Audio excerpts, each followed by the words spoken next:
Hello everyone. आज हम अनुसंधान प्रक्रिया को आगे बढ़ाते हुए अनुसंधान की विधियों के ऊपर चर्चा करेंगे। इससे पहले वीडियो में हमने अनुसंधान समस्या जो हमारा जो अनुसंधान प्रक्रिया का जो पहला पॉइंट है उसके ऊपर हमने चर्चा की थी। आज हम अनुसंधान विधियों के ऊपर चर्चा करेंगे। अब अनुसंधान के विभिन्न आयाम हैं। क्यों अनुसंधान वर्तमान जो ज्ञान है इस ज्ञान की सीमाओं को बढ़ाने के लिए किया जाता है। ज्ञान में वृद्धि और विस्तार के लिए अनुसंधान किए जाते हैं। अब अनुसंधान इतना विस्तृत होता है, विषय इतने विस्तृत हो गए हैं कि हम किसी एक परिप्रेक्ष्य में या एक प्रक्रिया का उपयोग नहीं कर सकते हैं। जो विषय क्षेत्र है वो उसके अगर आयाम देखें तो हम इतिहास की बात करते हैं, वर्तमान की बात करते हैं, भविष्य की बात करते हैं, जो सामाजिक प्रक्रियाएं हैं उनकी बात करते हैं, जो वैश्विक घटनाक्रम है उसकी बात करते हैं। तो अनुसंधान का क्षेत्र इतना विस्तृत हो जाता है कि इसके लिए हमें अलग अलग विधियों का चयन करना पड़ता है। तो अनुसंधान की विधियों में जो प्रमुख रूप से जो विधियाँ हैं उन विधियों की बात करें तो 3 क्षेत्र हमारे सामने आते हैं। प्रमुख विधियाँ उनमें 3 क्षेत्र: ऐतिहासिक क्षेत्र, वर्तमान परिस्थितियाँ और भविष्य की समस्याएं या आवश्यकताएं। अगर हम इतिहास की बात करें तो इतिहास की जो घटनाएं हैं, अतीत की जो घटनाएं हैं, उनके बारे में जब हम अध्ययन करते हैं, उनको वर्तमान से जोड़ते हैं, तो वो जो उस प्रकार की जो विधि होती है वो ऐतिहासिक अनुसंधान प्रक्रिया कहलाती है। वर्तमान की कोई अनुसंधान करते हैं, वर्तमान की समस्याओं के आधारित अनुसंधान होता है, वर्तमान के घटनाक्रम पर आधारित अनुसंधान होता है, तो वो सर्वेक्षण अनुसंधान कहलाता है। और जो भविष्य की आवश्यकताओं या भविष्य में होने वाली घटनाओं के ऊपर आधारित अनुसंधान होता है तो वह प्रयोगात्मक अनुसंधान कहलाता है। हम किसी विषय वस्तु का अगर विश्लेषणात्मक अध्ययन करते हैं तो वर्णनात्मक या फिर विस्तृत अनुसंधान कहलाता है। हम बात करते हैं आज ऐतिहासिक अनुसंधान की। हम ऐतिहासिक अनुसंधान का अर्थ क्या है, उसका उद्देश्य क्या है, उसका महत्व क्या है, और अनुसंधान जो ऐतिहासिक अनुसंधान है उसके प्रकार और उसके जो सोपान है, किस किस प्रकार से ऐतिहासिक अनुसंधान किया जाता है, उसके ऊपर हम चर्चा करेंगे। तो अब हम सबसे पहले ऐतिहासिक अनुसंधान क्या है उसके ऊपर बात करेंगे। तो ऐतिहासिक अनुसंधान से पहले हमें इतिहास के बारे में बात करनी पड़ेगी। अब इतिहास मानव के जो क्रियाकलाप हुए हैं उन क्रियाकलाप तथा मानव की उपलब्धियों का यथार्थ और उसका विस्तृत अर्थपूर्ण अभिलेख है।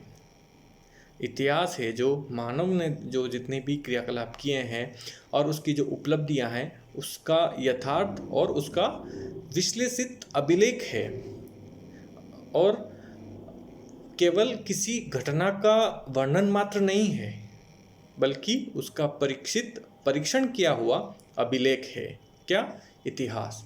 तो और इसके अलावा जो घटनाएं हुई है उन घटनाओं को एक घटना का दूसरी घटनाओं के साथ सह संबंध स्थापित हुआ है और उसकी व्याख्या प्रस्तुत करता है इतिहास। हमें यह भी समझने को मिलता है इतिहास के द्वारा कि कौन सी घटना कब हुई, कैसे हुई, क्यों हुई। तो जब हम इस इतिहास की जो अनुसंधान करते हैं, ऐतिहासिक अनुसंधान करते हैं, तो हम इन सभी तथ्यों को सामने रखकर, इनको मुख्य प्राथमिक रूप से सामने रखकर हम ऐतिहासिक अनुसंधान करते हैं। हम जो शोधार्थी होते हैं, जो शोध करने वाले रिसर्च होते हैं, वो जो अतीत है, जो ऐतिहासिक बातें हुई थी, उस परिदृश्य को वर्तमान से जोड़ने की कोशिश करते हैं। तो जो भूतकाल की जो घटनाएं हुई थी उनको वर्तमान से जोड़ना और भविष्य में उनके क्या उपयोग होंगे, उनका सहयोग लिया जाएगा, उसका अध्ययन ऐतिहासिक अनुसंधान के अंतर्गत किया जाता है। अब हम बात करते हैं ऐतिहासिक अनुसंधान के अर्थ की। ऐतिहासिक अनुसंधान में जो एक रिसर्च मेथडोलॉजिस्ट थे एफ क्लार्क, उन्होंने एक परिभाषा दी थी, ऐतिहासिक सत्य को ज्ञात करने के लिए एक पद्धति या सही प्रक्रिया ही ऐतिहासिक अनुसंधान है। मतलब इतिहास के सत्य को ज्ञात करने के लिए सही विधि का प्रयोग, एक पद्धति के द्वारा उसके ऐतिहासिक सत्य को ज्ञात करना ही अनुसंधान विधि है। और इसके अलावा जो एक और वैज्ञानिक थे बेस्ट, उन्होंने बताया कि ऐतिहासिक समस्याओं के लिए अनुसंधान की वैज्ञानिक विधि का प्रयोग करना ऐतिहासिक अनुसंधान है। ऐतिहासिक समस्याओं के अध्ययन के लिए एक प्रॉपर सोपान के साथ में एक प्रॉपर विधि से उसका अध्ययन करना, ऐतिहासिक समस्याओं का अध्ययन करना ऐतिहासिक अनुसंधान कहलाता है। अब हम ऐतिहासिक अनुसंधान के जो उद्देश्य हैं उनके ऊपर हम चर्चा करते हैं। तो ऐतिहासिक अनुसंधान हम क्यों करते हैं, क्यों इनकी आवश्यकता होती है और कहाँ कहाँ इसका उपयोग होता है, इसके बारे में हम चर्चा करते हैं। तो सबसे पहले अनुसंधान के उद्देश्य, जो इसका जो प्राथमिक जो पहला उद्देश्य है और जो मुख्य उद्देश्य है वह अतीत के आधार पर या इतिहास के आधार पर वर्तमान की प्रासंगिकता को तय करना, वर्तमान की प्रासंगिकता को ज्ञात करना। अतीत के आधार पर पिछली जो घटनाएं हुई है उन घटनाओं के आधार पर वर्तमान का जो अतीत है, जो सिस्टम है उसके बारे में अध्ययन करना।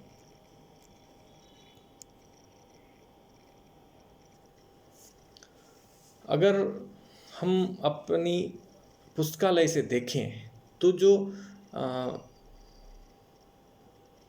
प्राचीन काल में जो इतिहास में पुस्तकालयों ने जो उनके द्वारा जो काम किए गए, उनके समय में जो घटनाएं हुई है या उस समय की जो प्रवृत्तियां हैं उसके आधार पर वर्तमान के साथ उनको जोड़ना और उसका अध्ययन करना और वर्तमान को सुनिश्चित करना कि पहले जो पुस्तकालय में क्या क्या घटनाएं होती थी उनके आधार पर वर्तमान में हमें क्या करना चाहिए।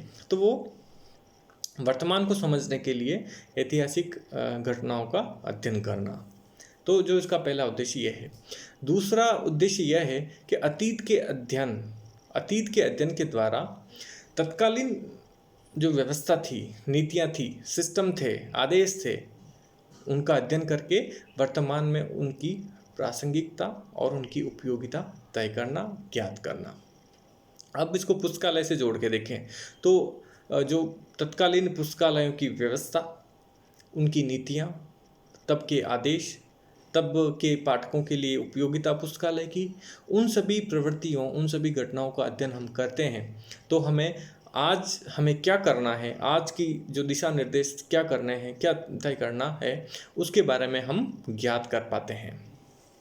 इसके अलावा हम बात करें तो विगत में हुई कोई त्रुटियां हैं, जो कमियां रह गई, उन कमियों को भी हम वर्तमान परिप्रेक्ष्य में दूर कर सकते हैं। साथ ही साथ ग्रंथालयित्व की दिशा एवं उसके विकास का पुनर्नुमान करना। मतलब आने वाले समय में हमारे जो हम पुस्तकालय की बात करें तो उसकी दिशा निर्देश तय करना, उसका पूर्व अनुमान करना और उसको विकास में अग्रसर करना। तो जो पुरानी घटनाएं हुई है उन आधार पर नवीनतम हमें क्या क्या सुधार करने, क्या क्या हमें उसकी उपयोगिता मिलेगी, इनके ऊपर अध्ययन करना, ये भी एक इसका उद्देश्य है। इसके अलावा इतिहास के आधार पर वर्तमानकालीन शिक्षण संस्थाओं, पुस्तकालय आदि की कमियों को ज्ञात करना। हो सकता है कि वर्तमान में कोई कमी हो तो पिछले समय में जो पुस्तकालयों और संस्थानों आदि की जो हुई थी घटनाएं, उनके आधार पर वर्तमान की त्रुटियों को समाप्त करना, उनकी त्रुटियों को ज्ञात करना।